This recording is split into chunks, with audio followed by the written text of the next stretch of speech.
guys, how's it going? It's Al. Halloween weekend and DraftKings Week 8 is just going to kick off in about 1 day. I'm going to go over 5 players, 1, 2, 3, 4, 5, who are under 5% owned on projections that you can use in tournaments to try and give yourself a better chance at reaching the top of the charts. High ceiling plays, low percentage. That's what you want to attack. I smell blood in the water that we can go get after in these large GPPs this week. 13 games on the slate, and that means that there is a very healthy 5 players that I've designated that projected under 5% that we can go attack. The cheat sheet has a bunch of players that are under 10%. That is live in our Discord at smizzle.tv/Discord. If you want access to that and the VIP rooms that are locked behind the paywall, you got to become a channel member here on YouTube, smizzle.tv/join, if you wanted the quick link to become a channel member here. Link your YouTube and Discord accounts, make sure you're using the same email, and your name will turn from white to red, and you will have access to all of those channels and the Week 8 cheat sheet to help you be more efficient at building your lineups for the weekend. Thank you guys for being here. Drop a like on the video. Subscribe to the channel, ring the notifications bell. Leave me a reply down below. Let me know what your Halloween costume is going to be. I'm a shark. Let's go. He's a legend. The Smiz Gang Listener League is about half full. It's 3 max, $10 to enter, $40,000 in the prize pool. Absolutely no rake. The best tournament that exists on DraftKings, but it is not available in the lobby. You've got to go to the link tree at smizzle.tv/links if you are interested in joining. The link is right there.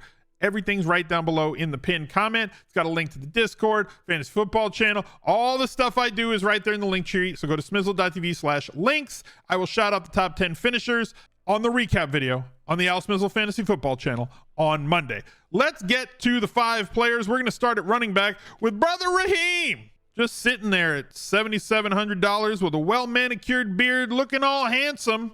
Checks off all 5 boxes, too. If you looked at the 5-box graphic this week, is he playing at home? Yes. Does he project to get 20-plus opportunities with the guys who are injured around him? Yes. Does he have big playability? Not a box, but also big yes. Involved in the passing game? Yes. Goal to go carries? Yes.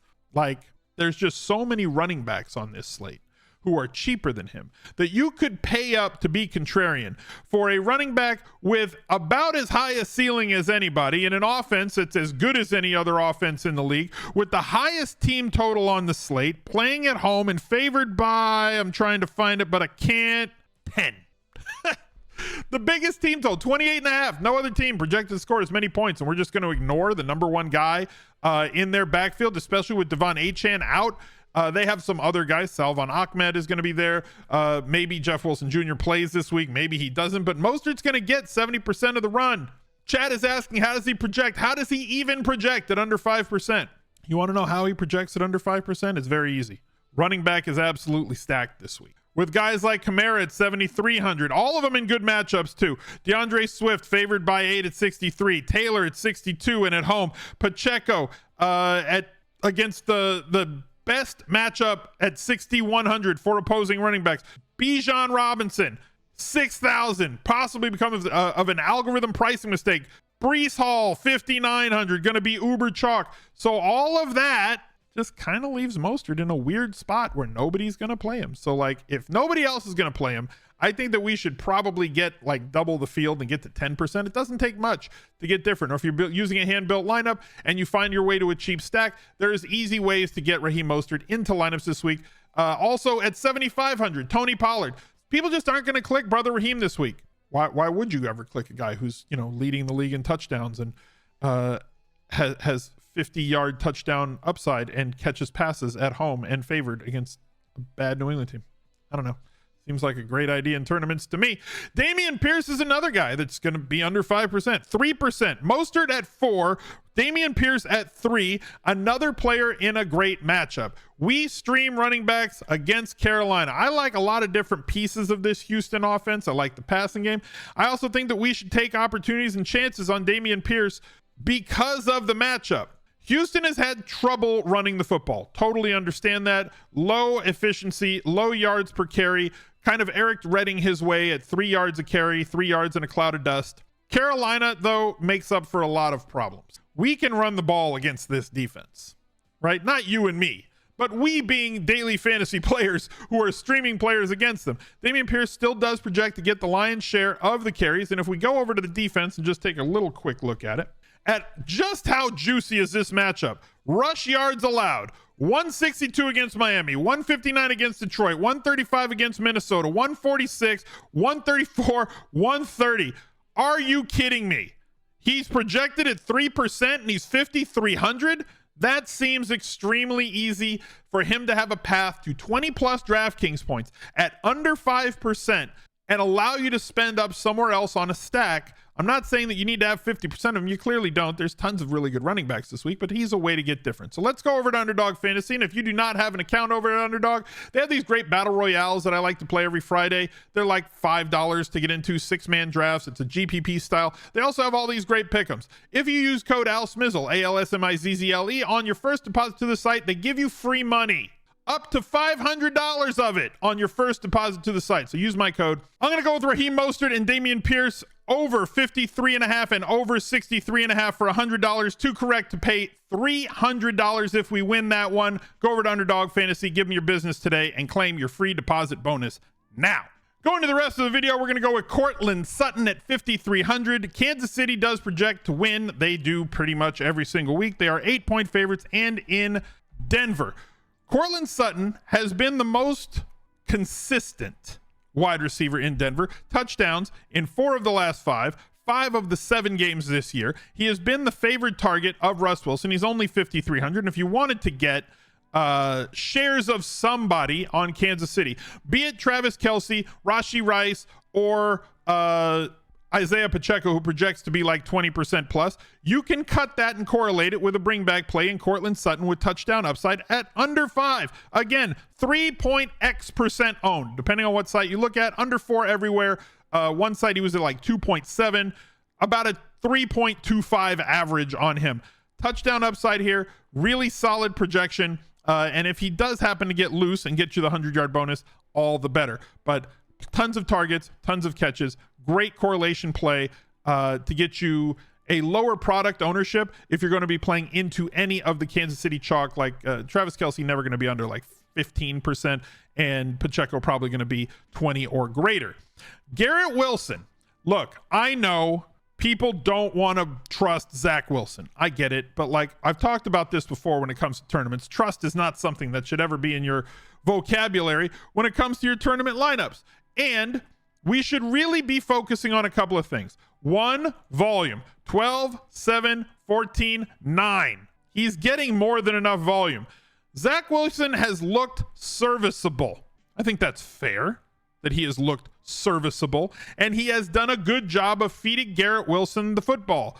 Garrett Wilson's best attribute, aside from just being a very good wide receiver, for us in fantasy, is his big playability. A 68-yard touchdown way back in week 2. No touchdown since then, in spite of all the volume that he's gotten thrown his way. You know who plays a lot of cover 0 in the league this year and last year? Wink Martindale's New York Giants defense. They blitz the ever-living hell out of anybody that they're playing against. And if you think that they're not going to blitz Zach Wilson and these New York Jets, and you don't think that Saleh is going to be ready for that and be situated to take shots over the top if everything can lead itself to that with Zach Wilson's pre-snap reads, Garrett Wilson does have opportunities this week to get loose behind a defense that loves to just put its cornerbacks on islands. I'm not saying it's going to necessarily hit, but we have the opportunity. The problem isn't that it's that Zach Wilson's there. The problem isn't that he doesn't have opportunity for a big game or a big play. 3.7% on projection for Garrett Wilson this weekend.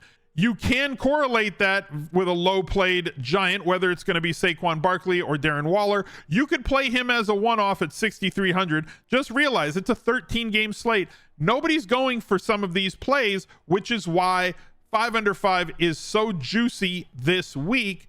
And at tight end, George Kittle at 5,400. In the absence of Deebo Samuel, garnered 7 targets last week, 5 receptions, 13 fantasy points. We know that he has a massive ceiling. He flexed it, 3 catches, 3 touchdowns against Dallas back in week 5. I'm not saying he's going to do the exact same thing. I don't care who the quarterback is. I really don't. Whether it's Sam Darnold, whether it's Brock Purdy, there are going to be opportunities. They are going to script their quarterbacks into a situation where they can feed the ball to Brandon Ayuk, Christian McCaffrey, and George Kittle.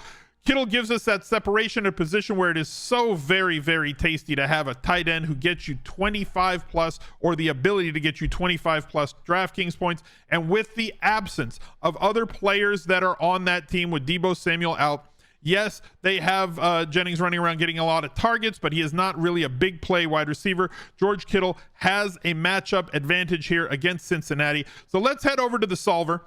And if you do not have an account over at the solver and wanted to use their lineup builder or their great DFS simulator for NFL, go to smizzle.tv/solver and give them a try today. As you can see, we kind of have this set up. I've set up the same rules that I've always had set up on my lineup builder, max 130%, pairing these for correlation. I can come down here to player groups and I can make sure that I have at least one of all these low owned players that we just talked about: Mostert, Wilson, Kittle, Sutton, and Dameon Pierce. You can build this to be anything you want. You could even build a rule that says make sure that every lineup has one player that's under 10% or two players under 10%, and build your lineups that way.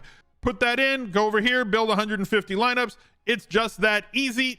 Do not think that you're going to click optimize and all of a sudden have a million lineups that are going to print you $1 million. You do have to spend the time manicuring those lineups, making sure you have the allocations and the correlations and the combinations that you most want. But go over to smizzle.tv/solver and give the fine folks over at Solver, powered by the projections at Establish the Run, a try. Thank you all for being here. Good luck tomorrow. Look out for another video right there.